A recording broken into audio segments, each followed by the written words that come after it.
દારૂબંધીવાળા ગુજરાતમાં ફરી એકવાર દારૂનો ગેરકાયદેસર જથ્થા સાથે મોટો પર્દાફાશ થયો છે।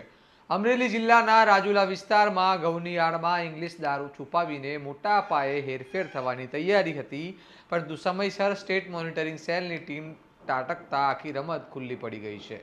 સવાલ એ છે કે જ્યારે રાજ્યમાં દારૂબંધી કડક હોવાનો દાવો થાય છે, ત્યારે આવી ખેપો સરહદો પાર કરીને અંદર સુધી કેવી રીતે પહોંચી જાય છે? આવો વિગતે વાત કરીએ સમગ્ર મામલા વિશે આ અહેવાલમાં। નમસ્કાર, હું ચિરાગ વર્ષાબેન, આપ જોઈ રહ્યા છો સ્વમાન।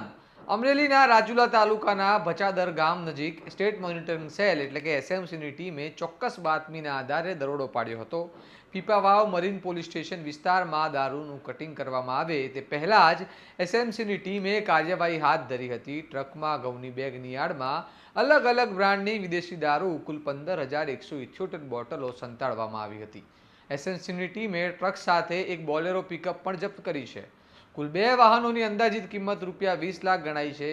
ઉપરાંત 237 બેગ, એક મોબાઈલ અને રોકડ રકમ કુલ સહિત ₹68,65,710નો મુદ્દામાલ કબજે કરવામાં આવ્યો છે।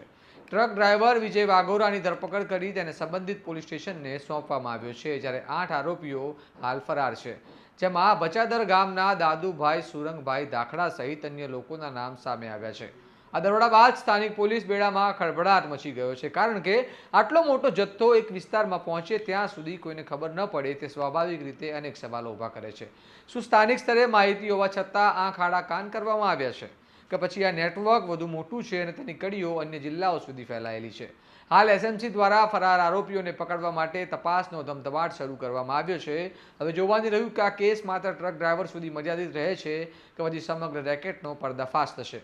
આ મામલે તમારું શું મંતવ્ય છે અમને કમેન્ટ કરીને જણાવો, અને આવા જ વિગતવાર અહેવાલ માટે સ્વમાનની ચેનલને લાઇક, શેર અને સબસ્ક્રાઇબ કરવાનું ભૂલતા નહીં। નમસ્કાર।